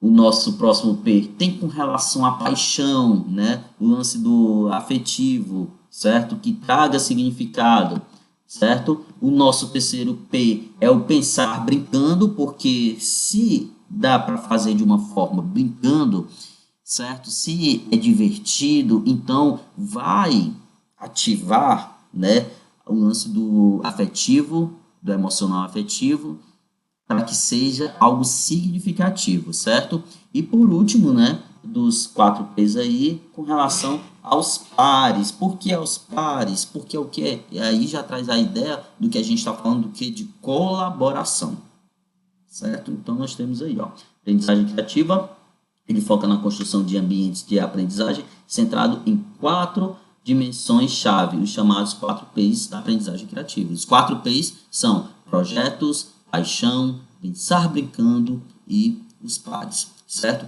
Além, certo, desses 4 P's, dessas 4 dimensões aí, certo? Desses 4 ambientes de aprendizagem, nós temos também o que a gente conhece como o espiral da aprendizagem criativa, certo? O espiral da aprendizagem criativa. O espiral da aprendizagem criativa, se para quem conhece um pouco sobre design thinking ou não, certo? Design thinking é utilizado como se fosse uma trilha de criação, é uma trilha de idealização, criação, um projeto, certo? Até chegar ao seu protótipo ali, tá bom? Ele é bem parecido, certo? Ele começa justamente aí por imagine, certo? Depois passando pela criação, passando pelo brincar, o compartilhamento, o refletir, imaginar novamente, voltar a criar, brincar e por aí vai, certo?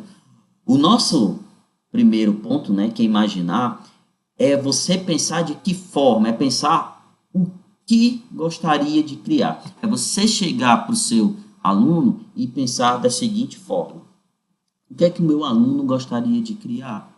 Aqui a gente já está entrando, gente, num ponto em que nós começamos a pensar como designs de educação, né? Uma palavra que também vem muito à tona e que é o lance do design educacional, né? Você é um professor designer de educação.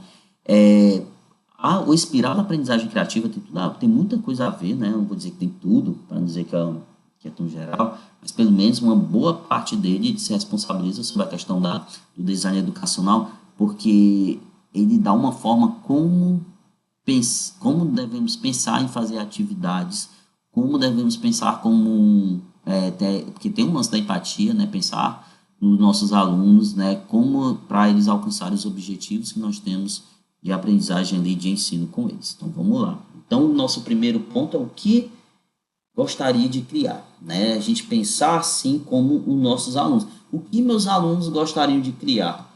Você observa ali para a sua turma e vê o que é que eles gostam naquele momento, o que é que eles querem. Tem alguma coisa que tá sendo modinha entre eles, certo? É isso, vale a pena também pensar nesse momento, beleza? Depois do que você imagina, o que gostaria de criar você se colocando ali de forma empática no lugar do seu aluno, e você passa justamente com o seguinte: bom, construa algo, ou seja, você pensou o que eu gostaria de criar, certo? O que meu aluno gostaria de criar, certo? Então a gente parte para o próximo ponto, que é o que? Vamos construir algo. Eu vou colocar para eles construírem algo, certo? Aí, depois disso, nós brincamos com materiais e ideias neste processo, ou seja, a gente está construindo, estamos construindo e começamos a ter contato com os materiais. E a partir desse contato com os materiais, começamos a ter ideias neste processo, certo? Coisas novas vão surgindo e vamos aprendendo. E chega num ponto que a gente compartilha nossas criações, compartilha a forma de fazer. Eles compartilham entre si a forma com que eles fazem do processo ali no qual eles estão fazendo parte, eles começam a compartilhar entre eles. Depois disso, refletimos sobre e como e o que aprendemos. Ou seja, a gente para pensando como professor de todo esse processo de que o que eles gostariam de criar, o que eles podem construir, né? Durante o processo, os materiais e ideias que aparecem no processo e depois deles compartilharem, você refletir, eles podem estar aprendendo isso, que era o meu objetivo de ensino, certo? O que eu queria que eles fizessem. Aí você pensa depois, beleza, refletir, eles aprenderam isso, mas o que é que eu posso extrair mais dessa atividade? O que é que eu posso extrair mais dessa primeira imaginação? Ou seja, volta-se agora a imaginar o que novamente. E ali você entra no espiral da aprendizagem criativa, certo? Olha aí como a aprendizagem criativa é uma coisa legal, é uma coisa que a gente deve pensar criativamente, tem como pensar criativamente. Lembrando, criatividade é tão natural a gente como respirar. E nós devemos usar, certo? Principalmente usar nos nossos ofícios, já que nós estamos aqui entre educadores, professores, que nós possamos utilizar, sim, desta forma. Beleza? Então, tá aí o espiral da aprendizagem. Espero que vocês tenham gostado desse espiral e que seja ele muito útil para vocês, certo? Então, gente, agora eu deixo para vocês aqui nossa palavra-chave da frequência de hoje, antes que a gente passe para o próximo assunto. E como nós chegamos na nossa palavra-chave, né? Nós temos aí nosso minuto, né, para beber água, tomar um café e descansar um pouquinho para que nós possamos, né, logo em seguida finalizar o nosso assunto do nosso encontro de hoje, certo? Então a palavra-chave da frequência, certo, que vocês vão preencher aí é criatividade. Essa é a palavra-chave da frequência de hoje. Eu vou deixar aqui na tela, certo? E já já nós voltamos.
Voltando, certo?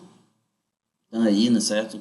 Espero que vocês tenham aí preenchido, né, a frequência, tá bom, gente? Lembrando que o link da frequência, ele vai estar, já está disponível, certo? Naquela nossa plataformazinha, certo? Como eu mostrei lá no início, certo? Aqui também na descrição, aqui, certo? Do vídeo aqui está também o link, certo? Da plataforma que você clica, você vai lá de frequência, certo? De hoje, vai ter a data de hoje, certo? Frequência, e vai ter a data de hoje do encontro, e você vai lá colocar lá seu nome, seu e-mail, de onde você se encontra, certo? Estado e cidade e a palavra-chave, ok? Então, gente, partindo adiante, certo? Aqui no nosso encontro de hoje, nós vamos agora adentrar num termozinho que eu falei, certo? Hoje durante o nosso encontro, que é o micromundo, tá bom, gente? O micromundo, né? O que é esse micromundo? E ele faz parte da aprendizagem criativa e que vai ser importante muito, certo? Na, é, no nosso assunto, né, que a gente está aqui se entretendo, né, nesse curso aqui de cultura maker para educadores, certo? Como esse micromundo vai ter utilidade, certo, na cultura maker. Vamos lá, né? Vamos aqui para Simon Paper, certo? Que ele tem uma definição para a gente o que é micromundo de uma forma mais abrangente, ok? Micromundo, gente, segundo Simon Paper, é um universo simbólico criado pelas crianças em suas brincadeiras, onde tudo é possível, certo? É aquela, né, aquela fantasia criada, aquela história que tem um início, tem uma introdução, tem um desenvolvimento e tem uma conclusão, certo? O micromundo é aquele mundo onde a criança cria, onde ela tem liberdade ali para viajar naquele micromundo, onde ela pode ser o que ela quiser e ali não tem limites para elas. Isso é o micromundo, certo? Resnick, certo? Ele ainda completa dizendo que o seguinte, que é possível entender o conceito de micromundo para além da tela do computador, né? Por que ele fala isso? Porque quando Simon Puppet ele trabalhava com a questão dos computadores, né? Ele criava os micromundos, que eram justamente histórias para resolver soluções e projetos em programas de computadores e aplicativos, né? Naquela época, da forma que ele tinha ali do estudo da educação, certo? Por isso que Mike Wozniak traz isso, né? Para além da tela dos computadores, mas a gente pode pensar o quê? Para além da imaginação da criança, certo? E usá-lo para transformar salas de aulas e laboratórios em ambientes riquíssimos de construção e exploração guiados pelos próprios aprendizes, certo? Então, a gente já passa aí para o que seria justamente esses micromundos de aprendizagem, certo? Micromundos a gente já entendeu o que era. É bem simples. E os micromundos de aprendizagem também, eles são simples. São micro no sentido de quê? De delimitar alguns aspectos e tema central. Aquilo que você está querendo chegar, naquele ponto que você quer chegar ali com seus alunos, certo? E com isso permitir que os aprendizes possam ir fundo de forma mais focada, certo?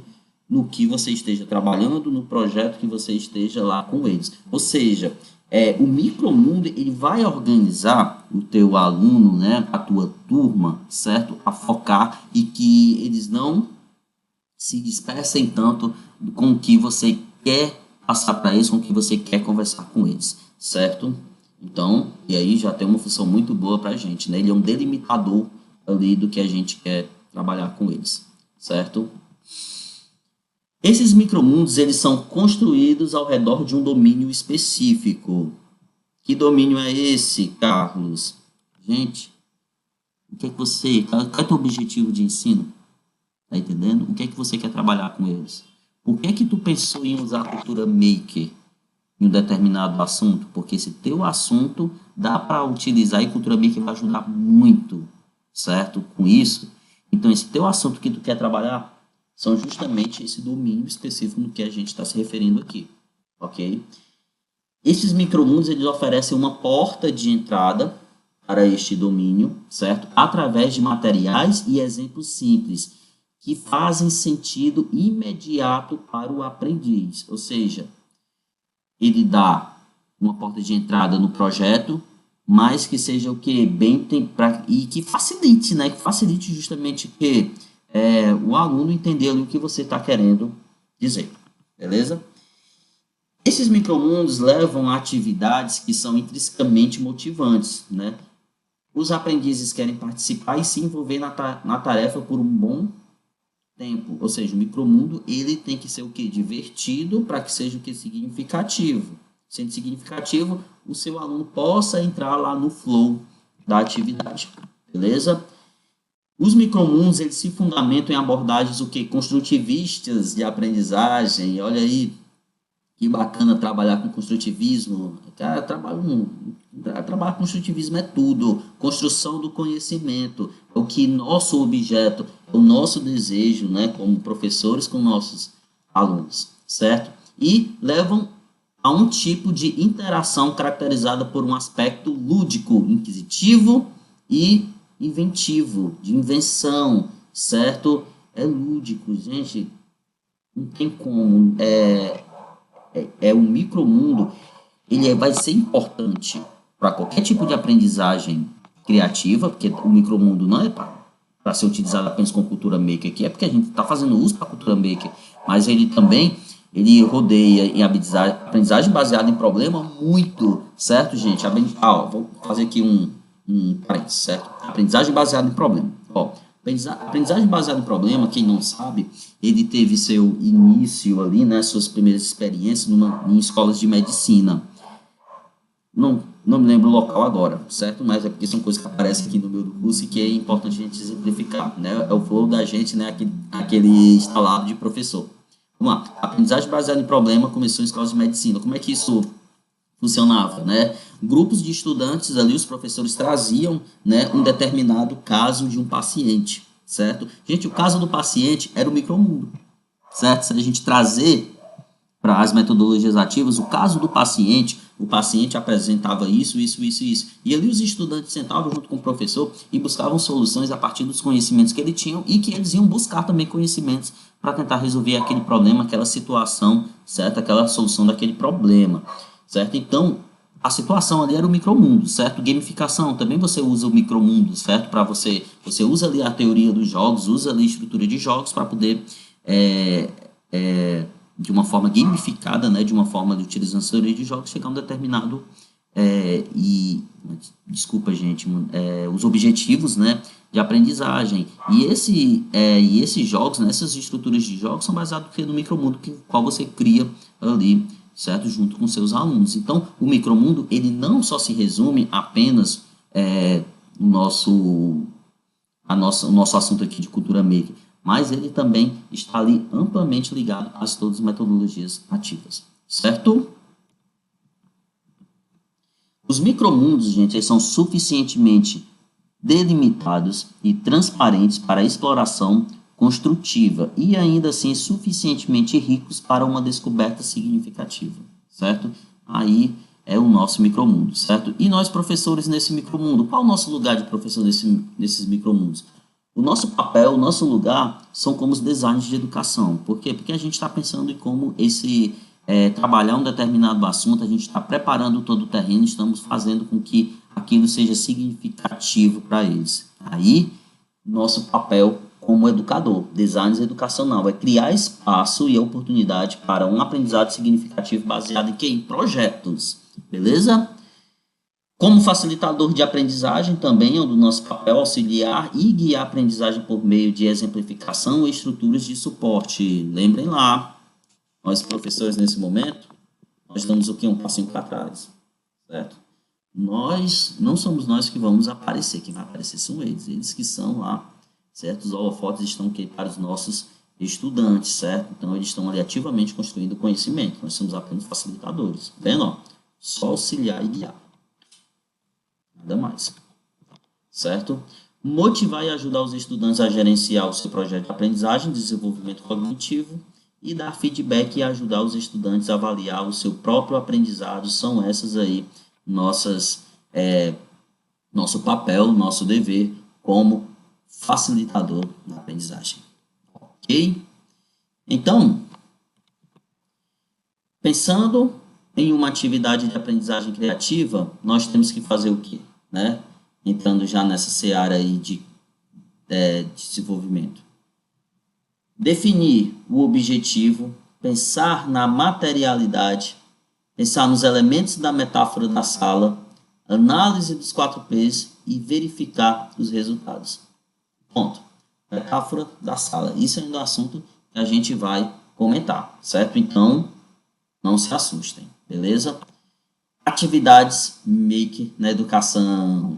Vamos lá, como é que a gente vai fazer isso? Como é que as ideias vão surgir? Como é eu, professor, né? Eu, professor, como eu devo pensar, né? Pensar a gente já viu, né? A gente deve pensar utilizando aquele espiral da aprendizagem criativa, utilizando também os 4Ps, né? A gente também deve se apoiar nesses princípios do 4Ps, né? Nesses 4 pilares aí. E certas atividades make na educação, como também devem ser, gente. Com tudo que a gente falou, eu só vou organizar com tudo que a gente falou até agora, né? Tudo que a gente discutiu aqui. Então, ela tem que ser o quê? Pela carinha aqui dessa criança, tem que ser o quê? Tem que ser divertido, né? A motivação intrínseca, né? O hard fun, muito, muito divertido, certo? Quanto mais divertido, a gente consegue justamente adentrar nos aspectos do emocional, né? Do afetivo, né? Com o qual a gente vem comentando, né? Que vai trazer o lance do significativo, certo? O outro ponto importante é que ele seja orientado para o que o aluno sabe e até para o que o professor sabe. Não adianta você trabalhar um projeto com o seu aluno em que você só idealizou o projeto, vai usar durante o processo, vai usar determinadas ferramentas ou determinados meios que, se você não tiver um domínio, porque como a gente viu o papel do professor anteriormente, certo? Tem lá o que nós devemos o que? Orientar e guiar. Né? Isso, orientar e guiar.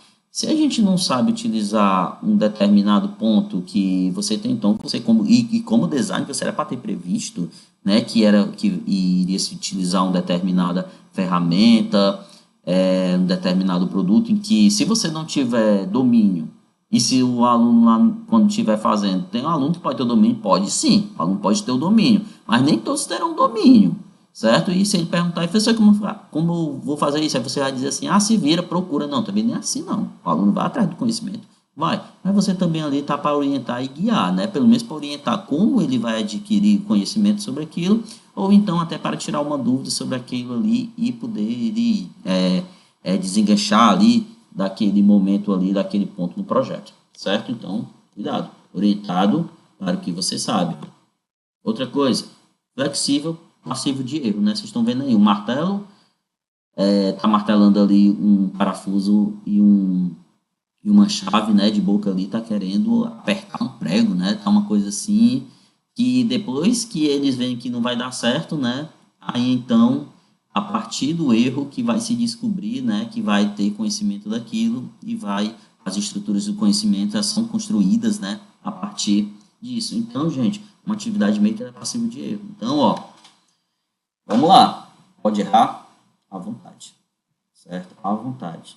Então, gente, é um momento até de desconstrução que a gente faz com nossos alunos. Eles podem errar, certo? Eles devem errar, até eu acho bom errar. Às vezes é até bom a gente, como no nosso papel de design educacional, a gente fazer determinados momentos que durante o processo eles podem, não, é bom se ele errar aqui, que ele vai aprender isso, né? Vai ter aquele teu objetivo lá, disso, então é bom ele errar em determinado ponto para poder ele aprender isso, né? Então, flexível de erro, demais, beleza? Então, que já dá até para perceber que vai ser o que? Outro ponto que a gente tem que entender que seja o que? Colaborativa, ou seja, que seja conectado ali entre os pares. Isso ficou muito claro para a gente. E ainda trago mais algumas palavras, né? Mike Hatch lá do Manifesto do Movimento Maker, certo? quando você pensar em uma atividade de aprendizagem criativa voltada para o maker, que é o que a gente está aqui pensando, a gente sempre vai pensar em quê? Em mudar ferramentas, acessar informações, certo? Pegar aquele produto que ele teve, de repente presentear, dar para alguém, que seja divertido, que ele possa brincar e que temos aí como uma palavra central fazer e que ele possa se apoiar, compartilhar e o que também a gente deseja que é o que aprender. São pontos aí pensando assim como professores. E aí nós chegamos para o nosso guia de aprendizagem criativa. O que é o nosso guia, gente, de aprendizagem criativa? Nosso guia de aprendizagem criativa é como se fosse um plano de aula. Eu não costumo dizer plano de aula, porque a gente traz esse nome como guia de aprendizagem criativa, certo? Esse guia de aprendizagem criativa, ele foi idealizado, né, dando nome aí, né, às pessoas. Eu conheci ele a partir de um projeto chamado Little Maker, certo? Que são espaços makers para crianças que eu conheci e que fenomenal, né, a ideia deles, né, o conceito que eles têm para aprendizagem criativa. Eles nem gostam de falar sobre cultura, eles, não é que gostam, né, eles sabem que cultura maker está ali entretida, mas eles falam de aprendizagem criativa para crianças, certo? E que também foi inspirado, né, nos pensamentos, né, de Michael Resnick e Simon Papert, certo? E tudo que a gente veio comentando aqui, certo? Quem quiser aprofundar mais sobre esse guia de aprendizagem criativa, vocês vão estar podendo encontrar muito comentário sobre esses pontos que a gente vai falar agora, sobre esse guia de aprendizagem criativa, no livro Jardim de Infância para a Vida Toda, no qual eu comentei para vocês, do Michael Resnick, certo? Então, vamos lá para o nosso guia de aprendizagem. Esse guia de aprendizagem, peço que vocês tenham muita atenção, pois a gente conseguindo entender, vocês vão conseguir fazer a atividade que será postada amanhã, certo? Lá no nosso link, lá no nosso portal, beleza? Então vamos lá. Guia de aprendizagem criativa. Tem algumas coisas que a gente tem que deixar bem claro nesse guia de aprendizagem criativa. A primeira é o seguinte, certo? O objetivo de aprendizagem. Qual o seu objetivo, no qual a gente já comentou aqui, né? Já vem falando. Qual o seu objetivo com essa atividade? Bom, toda atividade, gente, de aprendizagem criativa visa o quê? Visa uma intenção final que pode ser um conhecimento ou habilidade. É isso que a gente está querendo dizer. Qual é o seu objetivo? Qual é o conhecimento que você quer? Qual a habilidade que você quer, né, que você deseja, intenciona que o seu aluno, né, que a sua turma alcance no final do projeto Maker, né, no final desse processo? Então, o objetivo de aprendizagem é algo importante, você deve ter isso em mente. Beleza? Outra coisa, né, que a gente acabou de falar, acabou de comentar, acabou de conhecer aqui, é sobre o micromundo, certo? É outro ponto, tá bom? Da aprendizagem criativa e do nosso guia de aprendizagem, que é onde o aprendiz vai criar e construir, reconstruir conhecimentos e habilidades. Como design educacional, né, este ambiente pode ser moldado por diversos elementos, como que o contexto lúdico de entrada pode ser uma contação de história, uma aventura, um desafio, vai depender o que você vai colocar ali para eles e como eles vão aí pensar, entender e compartilhar essas ideias, beleza?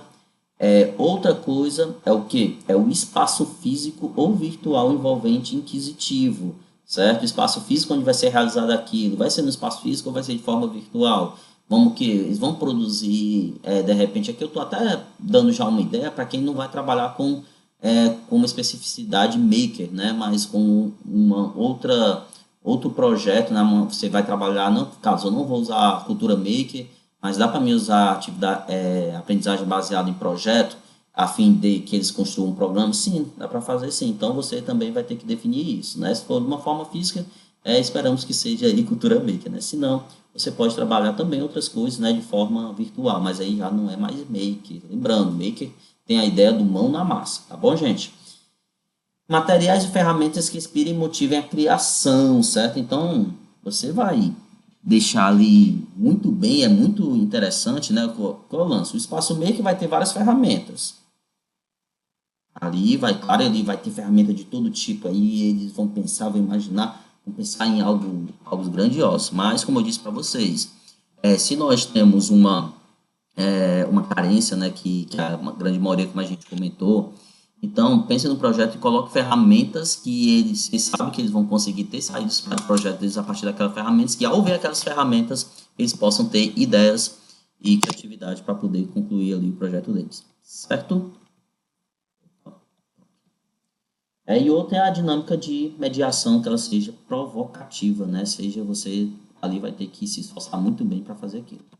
Um outro ponto que é importante a gente conhecer que é a metáfora da sala de aula. Como é a metáfora da sala de aula? A metáfora da sala de aula é para a gente conseguir construir bem o nosso micromundo, certo? Ele tem a ver, né? Tem uma relação justamente com a questão do micromundo. A metáfora da sala é a seguinte: ela tem que ter o que a gente chama de um chão baixo, certo? Esse chão baixo, ele tem a intenção de quê? De dizer que ele tenha ferramentas, que as atividades, né, que oferecemos, né, que tenha de uma maneira, tenha uma maneira fácil de começar, né, certo? Esses projetos, que o chão baixo, que a entrada para essa atividade, quando você for criar esse micromundo, tem um chão baixo com a ideia de o quê? Que seja fácil de entender, certo? E que as oportunidades de trabalhar esses projetos que possam ser até mais complexas, né, com o passar do tempo, né, é o que a gente vai dizer que ela também tenha um teto alto. Então, o quê? Um chão baixo para que seja fácil de entender para iniciar o projeto e que tenha um teto alto, esse micromundo, com a ideia de que com o passar do tempo o projeto pode ser mais complexo e ter um maior desenvolvimento aí, certo? E que possa fluir de uma forma maior, certo? Diferentes crianças, pessoal, têm diferentes interesses, conhecimentos, estilos de aprendizagem, como eles podem desenvolver tecnologias que cativem e envolvam todas elas. Ora, vamos criar o que dessa vez agora?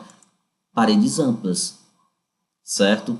Como assim paredes amplas? Porque tendo a parede ampla, certo? E esse chão baixo, combinado com esse teto alto, essas paredes amplas, certo? Vão permitir com que a criança, agora eu vou usar aqui, deixa eu pegar aqui para ficar bem, para vocês entenderem aqui, deixa eu apontar aqui para vocês, ó. Um instante, pronto, ó. Essa parede ampla, ela permite com que combinado com esse chão baixo do micromundo, né, que essa aqui é a construção do micromundo, com chão baixo e paredes largas, que a entrada seja fácil e que ela seja entrada de diferentes formas. Por quê? Porque cada pessoa, né, cada jovem lá que a gente esteja trabalhando na nossa atividade maker, de aprendizagem criativa, eles têm diversos conhecimentos, cada um tem um conhecimento de alguma coisa, certo? Então, eles podem adentrar nesse projeto de uma forma flexível, com como eles sabem, como eles querem entrar. Eu vou entrar pensando primeiro nisso, ou outro, não, mas a gente pode ir por esse caminho. Então, essas paredes largas permitem que, durante a entrada na atividade, né, do projeto, do micromundo, e durante o seu desenvolvimento, eles possam passear por toda essa extensão aqui e até chegar a um ponto que eles que essa atividade fique mais complexa, seja mais complexa. Então, só um instante, por favor, aqui para me organizar aqui. Então, essa metáfora da sala, ela é isso, certo? Tenha um chão baixo para que a entrada seja fácil, certo? Tenha paredes largas para que, ó, tá vendo aí a setinha entrando, para que durante o processo e a entrada seja de acordo com a criatividade, que eles possam colocar a atividade deles ali à tona e eles possam pensar em várias soluções, porque se essas paredes fossem estreitas, você estaria limitando a ele apenas em um caminho. Aqui não, aqui ele tem o quê? Sua atividade de uma determinada, tem uma determinada aqui, largura, onde ele possa ir de um ponto ao outro, passeando, buscando soluções, voltando e até concretizar, né, o projeto dele, ou então até aperfeiçoar, deixando mais complexo, certo? Outro ponto da nossa aprendizagem, ou do nosso guia de aprendizagem, perdão, são o que a gente conheceu aqui, que são os 4 P's, certo? Definindo eles aqui de uma forma melhor, certo? Os 4 P's aqui a gente vai ter o quê? A paixão, né? Que em vez de trabalhar em tarefas fechadas, em pessoais, coisas muito posso dizer, muito engessadas, certo? Como as normalmente encontradas em ambientes escolares tradicionais, os alunos são incentivados a focar em questões e temas que eles se interessem. Isso aí que é a paixão de um dos 4 P's. Outra coisa que você vai prestar atenção no guia de aprendizagem é sobre os projetos, que na perspectiva da aprendizagem criativa, a atividade de projeto não tem a ver com o encerramento de uma unidade de ensino ou um prêmio. Ela é condutora da busca das informações. Então, o projeto é isso. Certo projeto, o maior intuito que você vai ter quando vocês forem fazer o guia de aprendizagem é que o projeto ele possa permitir isso, certo? Ele possa permitir com que o aluno busque informações, certo? E que se tornem de forma significativas para os aprendizes, porque vão ajudar a resolver problemas, beleza? Então, o projeto é isso, beleza? Os pares é com relação que quando você for pensar no micromundo e for pensar com relação aos seus pares, certo? Que esse micromundo, que esse projeto que você vai colocar, que você vai fornecer para os seus alunos, certo? É um ambiente o que colaborativo, certo? Que também provém um contexto genuíno para que os alunos aprendam sobre diferentes perspectivas voltadas a temas semelhantes, compartilhem recursos e trabalhem em ideias que podem ser muito difíceis de implementar sozinhas, ou seja, quando você estiver ali construindo, você vai pensar em algo que esse projeto, quando você for construir, pensar em quê? Que eles precisam de ajuda de entre si, que eles buscam uma colaboração entre si para que funcione, para que dê certo, certo? Então, deixar isso muito bem amarrado. E outra coisa, pensar brincando, é o espírito da exploração e experimentação livre, né, que ocorre quando as crianças brincam com materiais não estruturados e de imaginação. Beleza? Outro ponto do guia de aprendizagem que estaremos aí fazendo, certo? Amanhã, nas nossas atividades, é com relação à avaliação, certo? Que é o acompanhamento do processo. O que esperamos que ocorra no processo e desejamos que os aprendizes experimentem, certo? Isso aí é como a gente vai avaliar. Uma parte da avaliação é o acompanhamento do processo, certo? Caso ocorra, qual conhecimento ou habilidade queremos trabalhar ou sensibilizar, que é aquele assunto lá que você vai querer trabalhar com ele, certo? Como sabemos como você vai saber que atingiu o objetivo, certo? Isso aí são respostas que você vai, ou são perguntas que você vai responder quando você construir o guia de aprendizagem, certo? Primeiro, que é o que desejamos que os aprendizes experimentem durante esse processo, certo? O que você quer, certo? E a partir dessa experimentação ocorrendo, qual é o teu interesse? Qual o teu objeto, habilidade ou conhecimento que ele possa ali desenvolver? E como é que você vai saber que atingiu o seu objetivo? Isso é importante, certo? Outra coisa é o mapeamento, que é o mapeando escolhas, né? Que é justamente quais os materiais, técnicas e ferramentas gostaríamos de mapear para entender como os aprendizes estão explorando e se desenvolvendo nas atividades. O que podemos inferir destas escolhas? Como podemos potencializar o aprendizado em função delas? Outro ponto também que nós vamos aí ter cuidado, certo? E entendendo a atividade. Do que prevemos que pode ocorrer nas construções? Como podemos entender a atividade e aprofundar o conhecimento com outras técnicas de aprendizagem? Ou seja, pegar ali e pensar outras técnicas de aprendizagem também é um ponto importante, certo? Que você também pode estar utilizando, certo? Quais as reflexões e ações podemos ter em função do que foi criado pelos aprendizes? Essa aí foi a nossa avaliação. E tudo isso que a gente comentou é o nosso guia de aprendizagem, no qual agora nós vamos meter o que? Agora não, né? Vamos deixar o que para amanhã, né? Vamos aí colocar a mão na massa amanhã e produzir o nosso guia de aprendizagem como treino e como parte também da atividade deste curso, certo? Vai estar disponível amanhã lá na plataforma, certo? Às 5h30 da tarde, vai estar lá disponível também tudo para vocês. Bom, qualquer dúvida, peço que vocês entrem em contato, certo? Comigo por e-mail, certo? E toda essa apresentação para que vocês quiserem, de repente, ir atrás de algum ponto que não ficou claro, que você queria ver o slide para ver isso melhor, vai estar disponível lá na nossa aba de materiais, certo? Então, no demais, agradeço a atenção de todos, certo? É sempre um prazer estar com vocês e até o nosso último encontro sexta-feira. Até lá.